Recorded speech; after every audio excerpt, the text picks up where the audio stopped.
বন্ধুরা, কেমন আছো তোমরা সবাই?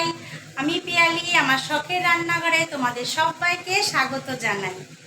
আজ আমি একটা দারুণ রেসিপি সাজিয়ে নিয়ে এসেছি তোমাদের জন্য, তাই প্রথম থেকে শেষ পর্যন্ত ভিডিওটি দেখার অনুরোধ রইল, নইলে কিন্তু মিস করে যাবে। তাই স্কিপ না করে প্রথম থেকে শেষ পর্যন্ত ভিডিওটি দেখো, আর ভালো লাগলে অবশ্যই লাইক করে দিও, আর বন্ধুদের মধ্যে প্রচুর শেয়ার করো, যাতে এই ধরনের রেসিপি সবার কাছে পৌঁছে যায় তোমাদের মাধ্যমে। কারণ তোমরাই হচ্ছে আমার এই নৌকার কান্ডারি, তোমাদেরকে ছাড়া কিন্তু আমি কিছুই না, বা আমার কোনো যোগ্যতা নেই। তাই বন্ধুরা, সবসময় পাশে থেকো আর এরকম ভালোবাসা দিতে থাকো।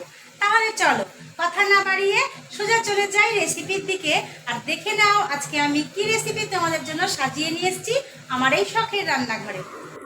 আমি দেখো এখানে গোবিন্দভোগ চাল নিয়ে নিয়েছি। আজকে গোবিন্দভোগ চাল দিয়েই আমি কিন্তু বানাবো বাসন্তী পোলাও। তোমরা সীতাভোগ দিয়ে বা দেরাদুন রাইস দিয়েও কিন্তু বানাতে পারো বাসন্তী পোলাও। এবার আমি এই চালটাকে প্রথমে একটু মাখিয়ে নেব, যেহেতু কথাতেই আছে বাসন্তী, তাই বাসন্তী রঙটা আনার জন্য আমি কিন্তু এখানে দেখো হলুদ দিয়ে দিচ্ছি। আজকে সম্পূর্ণ নিরামিষ আমি পোলাও বানাচ্ছি।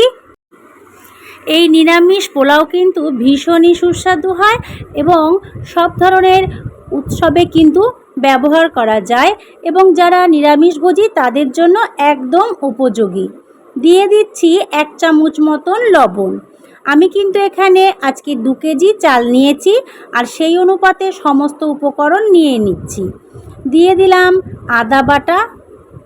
আমি আবারও বলছি, তোমাদের চালের পরিমাণ অনুযায়ী কিন্তু সমস্ত উপকরণ পরিমাপ করে নিতে হবে। দিচ্ছি এখানে 1 চামচ মতন ঘি।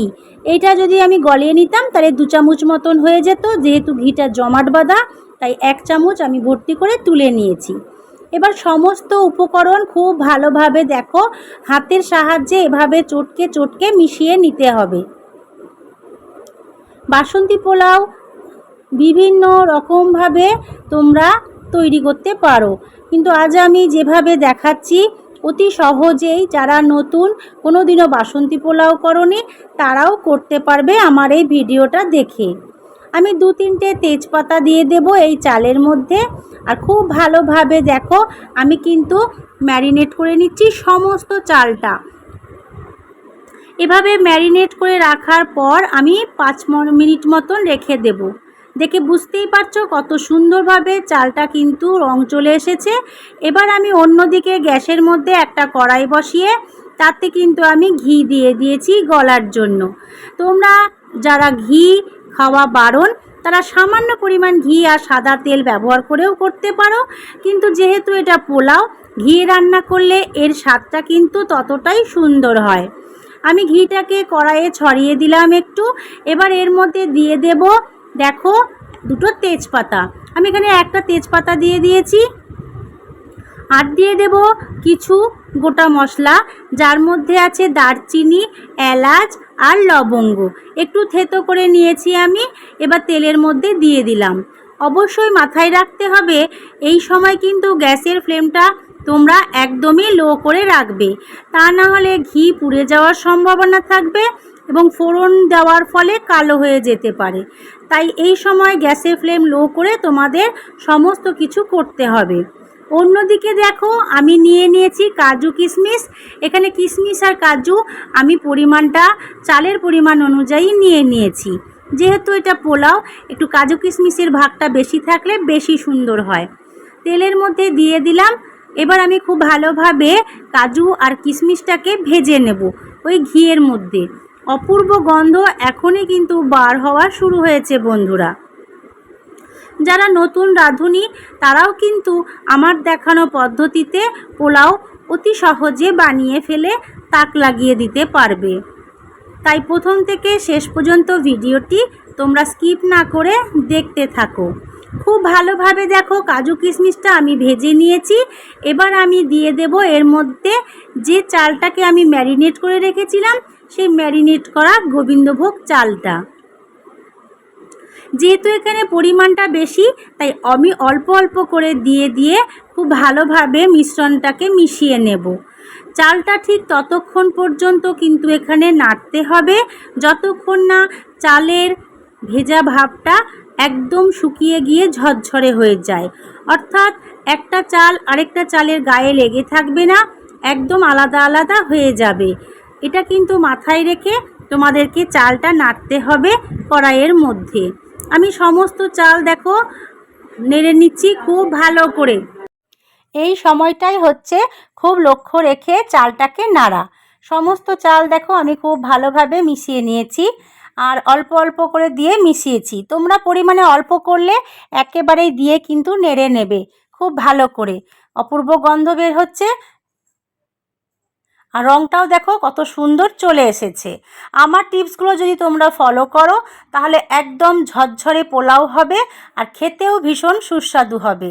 আমি চালটাকে কিভাবে নাড়ছি নিশ্চয়ই তোমরা দেখে বুঝতেই পারছো। অন্যদিকে আমি একটা পাত্রের মধ্যে জল গরম হওয়ার জন্য দিয়ে দিয়েছি।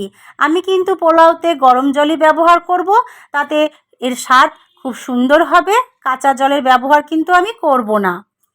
চালটা দেখে বোঝা যাচ্ছে, দেখো চালটা কিন্তু অলমোস্ট আমার নাড়া হয়ে গেছে, খুব সুন্দরভাবে ঝরঝরে হয়ে গেছে চালটা। আর এইদিকে গরম জলটাও কিন্তু আমার একদম রেডি হয়ে গেছে। তোমরাও কিন্তু গরম জলেই পোলাওটা করার চেষ্টা করবে, ঠান্ডা জলের ব্যবহারটা না করাই ভালো। প্রতিটা চাল দেখো ছেড়ে যাচ্ছে, আর একটা চাল কিন্তু আরেকটার উপরে লেগে নেই, একদম আলাদা আলাদা হয়ে গেছে। এমতো পরিস্থিতিতেই কিন্তু বুঝে নিতে হবে যে তুমি চালটাকে একদম পারফেক্টলি নেড়ে নিয়েছো কড়াইয়ের মধ্যে। খুব সুন্দরভাবে চালটা নাড়া হলে তবেই কিন্তু পোলাওটা ঝরঝরে হয়।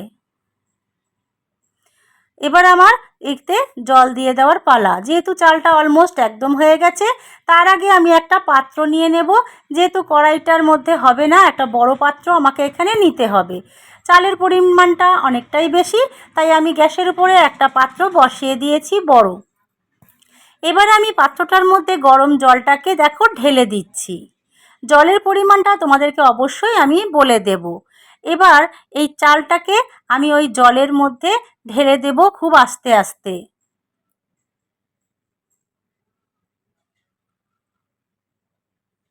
চালটাকে আমি দেখো গরম জলের মধ্যে দিয়ে দিলাম। আর একদম পারফেক্টলি ঝরঝরে করার জন্য জলের পরিমাণটা কিন্তু অবশ্যই মাথায় রাখতে হবে তোমাদেরকে। খুব ভালোভাবে চালটাকে ঢেলে নিলাম। এবার আমি ভালোভাবে এটাকে নেড়ে চেড়ে নেব। আমার 50% মতন হয়ে গেছে রান্না বলতেই পারো। আমি ওই কড়াইয়ের মধ্যে এক বাটি জল আবারও দিয়ে গরম বসিয়ে দিলাম। আমি এখন যে জলটা পরিমাণ মতন দিয়েছি একদম পারফেক্টলি কিন্তু ভাতটা হবে। যদি প্রয়োজন হয় আমি সেকেন্ড ধাপে ওই গরম জলটা একটু অ্যাড করব। তাই তোমরাও যদি এই টিপসগুলো ফলো করে বানিয়ে নাও বাসন্তী পোলাও, তোমাদেরও কিন্তু ঝরঝরে তৈরি হয়ে যাবে একদম। দেখো আমি এবার পরিমাণ মতন দিয়ে দিলাম লবণ। যেহেতু ম্যারিনেটের সময় লবণ দিয়েছিলাম 1 চামচ, তোমরা সকলেই দেখেছো, সেটাকে ব্যালেন্স করেই আবারও আমি এখানে লবণটা দিয়ে দিলাম। এবার ভালোভাবে নেড়ে চেড়ে আমি 5 মিনিট মতন একদম গ্যাসের ফ্লেম লো করে বসিয়ে রাখবো। তারপর আমি চলে আসব অন্য পাত্রে এটাকে ট্রান্সফার করার জন্য। যেহেতু এটা স্ট্যান্ড স্টিল, তলায় লেগে যাওয়ার সম্ভাবনা অনেক বেশি। এই বাটিতে মেজারমেন্ট করেই আমি চালটা নিয়েছি, আর চাল যেহেতু এখানে আমার 5 কৌটো হয়েছিল, আমি সেই অনুযায়ী 10 কৌটো মতো জল দিয়েছি। সরি বন্ধুরা, 10 বাটি মতো জল দিয়েছি। অর্থাৎ চালের পরিমাণ অনুযায়ী কিন্তু তোমাদেরকে জলটা দিতে হবে। তোমরা যখনই পোলাও রান্না করবে যদি 1 কৌটো চাল নাও 2 কৌটো জল দেবে, তবেই তোমাদের পারফেক্ট হবে একদম বাসন্তী পোলাও। দেখে বুঝতেই পারছো কত সুন্দরভাবে রেডি হয়ে গেছে। এবার আমি বাসন্তী পোলাওটাকে ট্রান্সফার করে দেব একটা অন্য তাওয়ার উপরে, নইলে লেগে যাওয়ার সম্ভাবনা থাকবে। যেহেতু ভাতটা আমার হয়েই এসেছে, এর উপরে দিয়ে দিলাম চেরা কাঁচা লঙ্কা। একটু ঝাল ঝাল একটু মিষ্টি মিষ্টি বেশ ভালো লাগে আমার। এই দেখো আমি একটা তাওয়া বসিয়ে নিয়েছি গ্যাসের ওপরে, এবং তার উপরে বসিয়ে নিয়েছি আমি পোলাওয়ের পাত্রটা, যাতে তলায় লেগে না যায়। এবার আমি দিয়ে দেব চিনির পরিমাণ অনুযায়ী। তোমরা যে যেরকম মিষ্টি খেতে পছন্দ করো সেই অনুপাতেই কিন্তু চিনিটা এখানে ব্যবহার করবে। আমি 2 কেজি চালের যেহেতু আজকে পোলাও বানাচ্ছি, তাই এই বাটিটার মেজারমেন্ট করে আমি 2 বাটি চিনি এখানে ব্যবহার করলাম। তাতে কি হবে, অতিরিক্ত মিষ্টিও হবে না, আবার পানসা ভাবও থাকবে না। বেশ সুন্দর একটা স্বাদ হবে এই পোলাওটার। খুব ভালোভাবে সমস্ত উপকরণ আমি মিশিয়ে নিচ্ছি, দেখো। আর তোমরা কিন্তু প্রথমেই চিনি ব্যবহার করবে না, সব সময় সেকেন্ড ধাপেই চিনিটা ব্যবহার করার জন্য উপযোগী হয় পোলাওতে। এবার আমি দেখো এর মধ্যে দিয়ে দিচ্ছি গরম মশলা বাটা। আমি গরম মশলা একটু বেটে রেখেছিলাম, তোমাদের কাছে গুঁড়ো থাকলেও তোমরা গুঁড়োটাও ব্যবহার করতে পারো। অনেকেই পোলাওতে গোলাপ জল ব্যবহার করো, বিভিন্ন সুস্বাদু রং বা সুস্বাদু গন্ধ আতর ব্যবহার করো, কিন্তু আমি এ সমস্ত কিছু ব্যবহার করি না। কারণ পোলাওয়ের নিজস্ব একটা স্বাদ আর গন্ধ থাকে, যেটা মাটি করে দেয় কৃত্রিম কিছু ব্যবহার করলে। তাই এখানে আমি একদমই ঝরঝরে পোলাও, সুস্বাদু পোলাও বানাচ্ছি বিনা অতিরিক্ত কেমিক্যাল ব্যবহার করে। আমি এটাকে এবার ঢাকা দিয়ে দেব 7 মিনিট মতন। আর গ্যাসের ফ্লেমটা অবশ্যই লো থাকবে। আবারও আগে 5 মিনিট রেখেছিলাম, আর এখন 7 মিনিট মতন আমি রাখবো। যেহেতু এটা আতপ চাল, একদম পারফেক্টলি টাইমে এটা কিন্তু রেডি হয়ে যাবে। দেখো কত সুন্দরভাবে পোলাওটা আমার রেডি। আমাকে কিন্তু আর জল ব্যবহার করতে হয়নি, তোমরা নিশ্চয়ই দেখে থাকবে।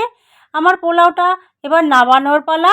তার আগে একটু দেখিয়ে দিই, দেখো কত সুন্দরভাবে চালটা কিন্তু অতিরিক্ত সেদ্ধ হয়নি বা কাঁচাও নেই, কারণ এই অবস্থায় যদি তুমি না নামাও নরম হয়ে যাওয়ার সম্ভাবনা থাকে।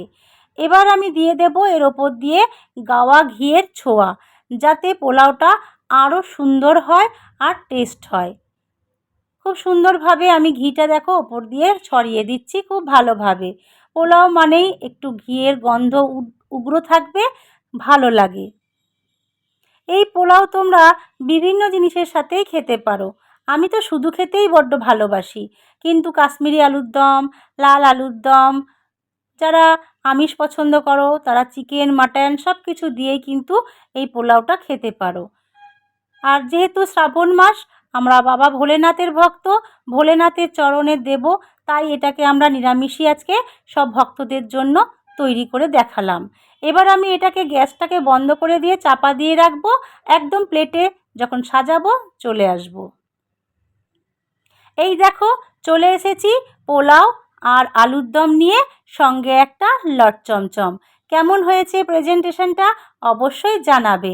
আর তোমরাও যদি এই রকমই ঝরঝরে পোলাও বানাতে চাও, অবশ্যই আমার ভিডিওটা দেখে লাইক, কমেন্ট আর শেয়ার করে দিও, আর ফলো করো।